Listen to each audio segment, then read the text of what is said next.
अगर मैं कहूं कि ये जो सुंदर दिखने वाला टमाटर है, ये कई बीमारियों में बहुत ही खतरनाक होता है और अगर आप इसे ज्यादा मात्रा में खाएंगे तो बहुत सारी समस्याएं आपके शरीर में पैदा हो जाएंगी। जी हाँ, आज हम जानते हैं इस वीडियो में लाल टमाटर का काला सच।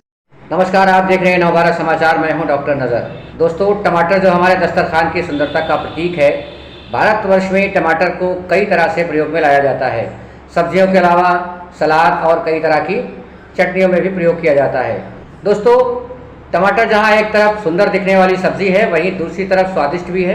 लेकिन क्या आप जानते हैं कि टमाटर के ज़्यादा खाने से हमारे शरीर को कितना नुकसान हो सकता है, कितना घातक सिद्ध हो सकता है? आज हम इस वीडियो में मानस समर्थ, जो कि हेल्थ एजुकेटर हैं और न्यूट्रिशनिस्ट भी हैं, इनसे जानेंगे कि टमाटर शरीर के लिए कब कब घातक हो सकता है, और ये भी जानेंगे कि जो लोग टमाटर खाने के शौकीन हैं वो टमाटर ना खाएं तो टमाटर का स्वाद उन्हें कैसे मिल सकता है और न्यूट्रिशन भी बराबर उन्हें मिले। जो लोग टमाटर के शौकीन हैं वो क्या वैकल्पिक रास्ता चुनें कि उन्हें टमाटर की कमी का एहसास ना हो। आइए देखते हैं। टमाटर खाने के बहुत सारे नुकसान भी हैं और खासकर कुछ बीमारियां तो ऐसी हैं जिसमें टमाटर को बिल्कुल भी नहीं खाना चाहिए। तो सबसे पहले उन बीमारियों का जिक्र करते हैं। सबसे पहले सीकेडी यानी क्रॉनिक किडनी डिजीज। जिनको भी किडनी की प्रॉब्लम है, क्रॉनिक किडनी डिजीज है, उनके लिए टमाटर बहुत ही खतरनाक है।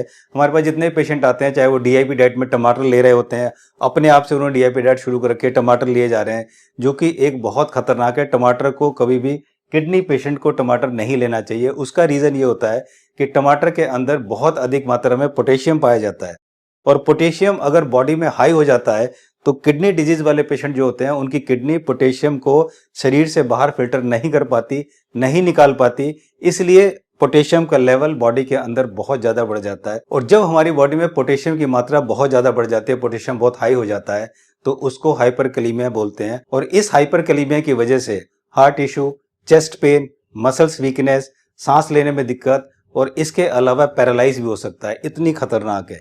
तो जिसको भी क्रॉनिक किडनी डिजीज है वो टमाटर बिल्कुल भी ना लें। और अगर कच्चा, कम से कम कच्चा और सलाद तो बिल्कुल भी ना लें।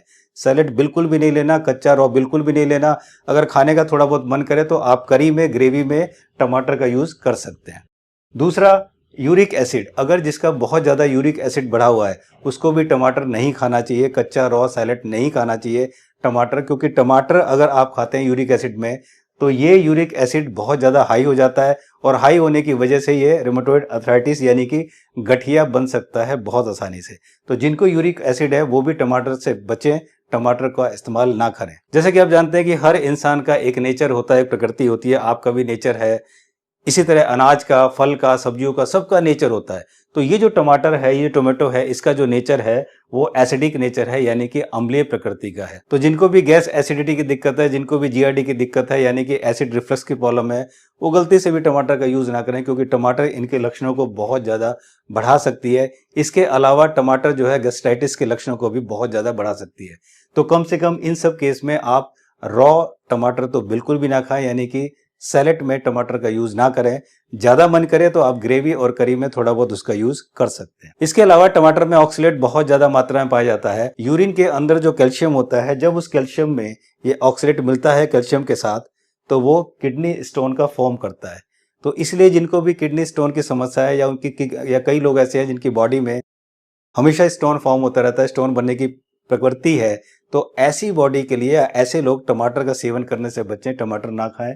और खासकर जिनको स्टोन बन रहा है, किडनी स्टोन है, उनको तो टमाटर से बिल्कुल बचना चाहिए। और खासकर रॉ फॉर्म में तो, सैलेड में तो बिल्कुल भी नहीं लेना। थोड़ा बहुत करी और ग्रेवी के साथ वो खा सकते हैं। टमाटर के अंदर एक कंपाउंड पाया जाता है जिसको हिस्टामाइन कहते हैं, जिसकी वजह से बॉडी के अंदर एलर्जी बहुत ज्यादा बढ़ जाती है। दोस्तों, हम इनसे ही जानेंगे कि टमाटर की जगह पर क्या इस्तेमाल किया जाए जो न्यूट्रिशन से भी भरपूर हो और स्वाद में भी। पहला है आमचूर का पाउडर, यानी कि ड्राई मैंगो पाउडर, जिसे हम आमचूर पाउडर कहते हैं।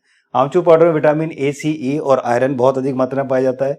ये जोड़ों को मजबूत बनाता है। बार बार अगर जिनको पेशाब आने की दिक्कत है उसमें भी बहुत फायदा करता है। कफ जो कम करता है और डाइजेशन को बढ़ाता है। तो बहुत सारे फायदे हैं आमचूर को। तो ये एक अच्छा ऑप्शन है कि अगर जो टमाटर नहीं खा रहे हैं, जिनको प्रॉब्लम है टमाटर खाने से, एलर्जी है, वो इसको आमचूर को यूज करें। दूसरा बोला जाता है कोकम। कोकम का भी बहुत यूज होता है। ये एसिडिटी को ठीक करता है, डाइजेशन में सुधार करता है, ये हार्ट के लिए बहुत अच्छा है। और जो पित्त जो है, जो बॉडी की गर्मी है, उसको ये कम करता है, त्वचा की चमक लाता है। और ये वजन और कोलेस्ट्रॉल को भी कम करता है। तो कोकम का भी यूज़ बहुत अच्छा, पहले के लोग बहुत यूज़ करते थे कोकम का। आज भी अगर हम जाएंगे शायद महाराष्ट्र में और साउथ में बहुत अच्छा कोकम का यूज़ होता है। तीसरा इमली, हमें अच्छी तरह याद है, हम लोग भी बहुत इमली खाते थे स्कूल्स में, स्कूल के बाहर भी खाते थे बहुत इमलियाँ, लेकिन आजकल आप देखेंगे तो इमली नहीं खाते। तो इमली के अंदर भी विटामिन सी बहुत अच्छी मात्रा में पाया जाता है, पाचन में सुधार करता है, पेट साफ रखता है, बड़ी आंत में सुधार करता है। और जो जोड़ों के दर्द वाले हैं, जिनको जॉइंट्स पेन है, वो इमली को कच्चा ना खाएं। ये जो है करी में या सब्जी में इसको खा सकते हैं, लेकिन कच्चा इमली को नहीं खाना है। चौथा, कच्चा आम, बहुत ज़्यादा यूज़ पहले होता था, आजकल केवल इसका चटनी यूज़ होता है। तो आप टमाटर के ऑप्शन में भी इन चारों को बहुत अच्छे से यूज़ कर सकते हैं। तो इस तरह से आप बहुत सारी बीमारियों से बच सकते हैं। उम्मीद है कि आपने टमाटर से होने वाले नुकसान के बारे में अच्छी तरह समझ लिया होगा और टमाटर की जगह पर क्या खाना है जिससे टमाटर के जैसा ही स्वाद मिले, ये भी अच्छी तरह समझ लिया होगा। ये जानकारी आप दूसरों को शेयर कर दें ताकि दूसरों को भी ये जानकारी मिले। हमारी टीम आपके स्वास्थ्य की शुभकामना करती है। इस एपिसोड में बस इतना ही, मिलते हैं अगले एपिसोड में। नमस्कार।